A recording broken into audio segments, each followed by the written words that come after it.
Shalom, shalom, everybody. How y'all doing? Welcome back to Reading with SHILO. Come on in for the next section and session of Reading with SHILO, so we can jump into chapter 6 of Mr. Mel Watkins' book on the real side, a history of African American comedy from slavery to Chris Rock. So we're gonna jump into it today. Let me turn my phone off so it's not interrupting.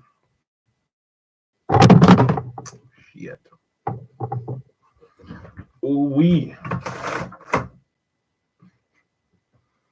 We're in there, man. We're gonna try to get it in. I don't think section 1 of chapter 6 is too long. 1, 2, 3, 4, 5 pages. 4.5 pages. 4.5. So we can have it done by 12:30. I'm thinking by 12:30. So without further ado, hope you ready because I am. As long as the weather stays steady, we're gonna be in the game tonight, baby. We're gonna be in the game tonight. Yeah, it's been, storming up good down here.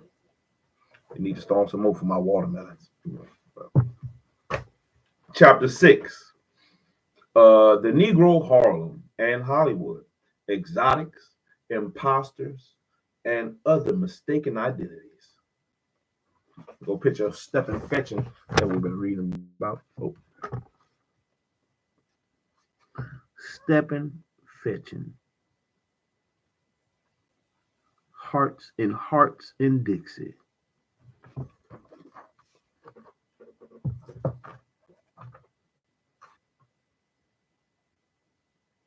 I wonder if seeing Stephen Fetching was like going to see Chappelle. I wonder. Well, but let's get into it. Chapter 6. A new Negro is evolving, a city Negro, and this is a fact overlooked by those students of behavior. In 10 years, Negroes have been actually transplanted from one culture to another. Charles S. Johnson. They've made the character part of Stephen Fetching stand for being lazy and stupid and being a white man's fool. Maybe because they don't really know what it was then. Hollywood was more segregated than Georgia under the skin. A Negro couldn't do nothing straight, only comedy.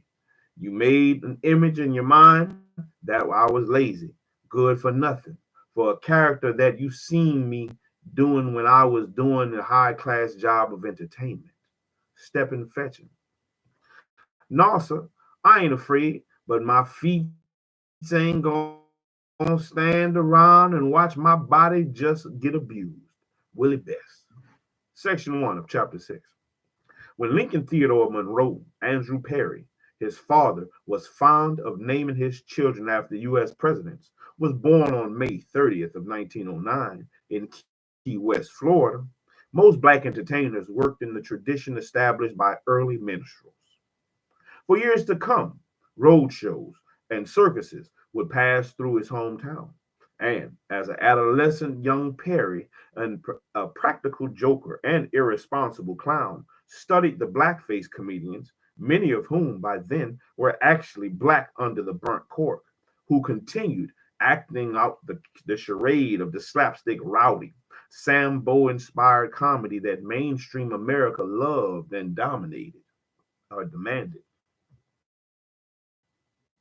Prior to World War I, when Perry joined the traveling plantation show and began to show business career, although black entertainers had integrated Broadway and vaudeville, very little had changed in the presentation of comedy by blacks on stage.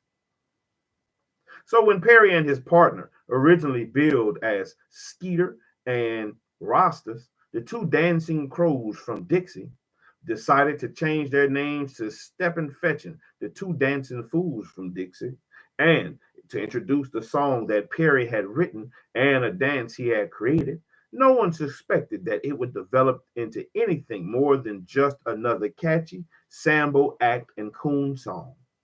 The Stephen Fetching, turn around, stop and catch it. And occasion did not They could not afford two partners, and Perry would respond, "No, it's not two of us. It's just one of us. The step and fetching it." Or rhetorically asked, "What you need him for?" No one paid inordinate attention to the lean, slack-faced comedian who diligently went out and worked solo, even after he began billing himself as step and fetching, while performing on the Theater Owners Booking Association (TBA). No one imagined that this gangling comic, who by now had brought the art of indolence and, oh man, let's see, insouciance. I guess is how you pronounce that shit. Insouciance. INSOUCIANCE. INSOUCIANCE.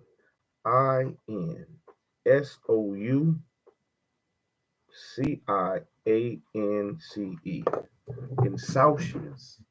Insouciance. I want to look it up in my other dictionary, but I want to see how to pronounce it.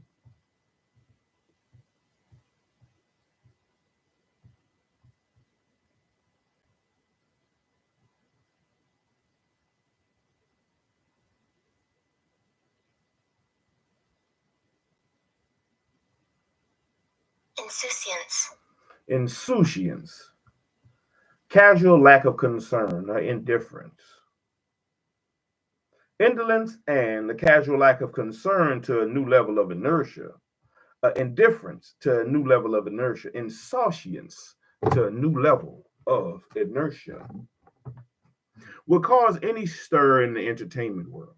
After all, he himself had said that he didn't think people would pay very much to see someone doing nothing. Moreover, as he freely admitted, he didn't even create the routine that became his specialty. The inspiration came from his partner, who was so lazy he used to call a cab to get across the street.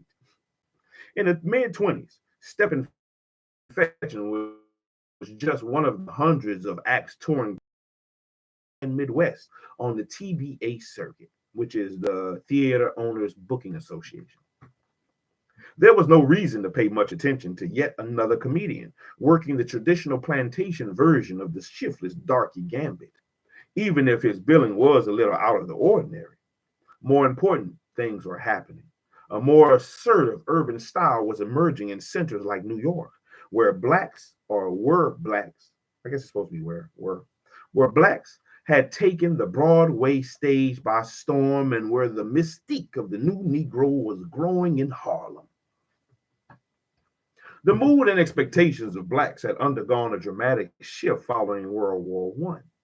In part, this was directly related to the thousands of black servicemen who returned from Europe in 1919. Over 200,000 blacks were sent to France, with 30,000 serving as combat soldiers on the front lines. In Harlem and throughout the country, black leaders hailed the performance of these soldiers and predicated that their contribution to the fight for democracy would help advance the cause of freedom at home. Black soldiers, after risking their lives in foreign countries, felt even more strongly about the matter. No new aggressiveness, was immediately apparent, particularly in northern cities, even though many whites outspokenly resisted any occasion that might be made in racial matters. As one New Orleans white man put it, "You niggers are wondering how you're going to be treated after the war. Well, I'll tell you, you're going to be treated exactly like you were before the war." He was correct. Little or nothing changed. In fact, America's immediate response to peace was to upsurge in racial repression, as well as in religious and political intolerance and moral conservatism, which led H.L. Mencken to label the new America as simple as ignominious goose steppers.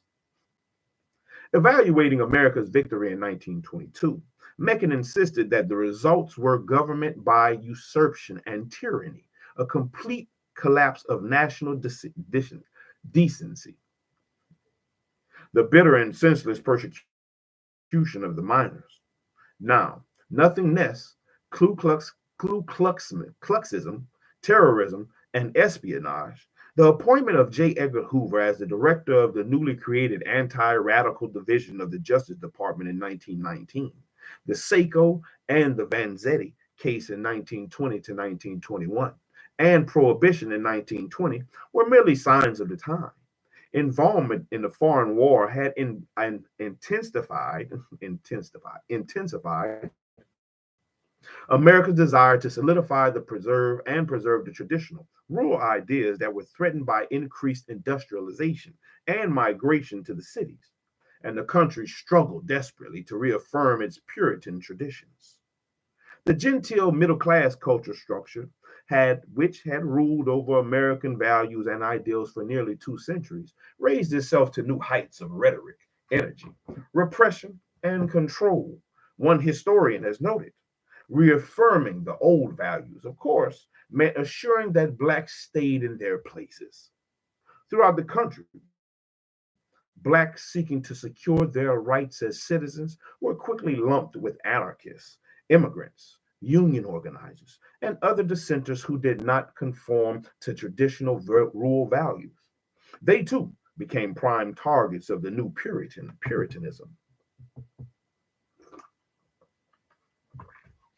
One of the springs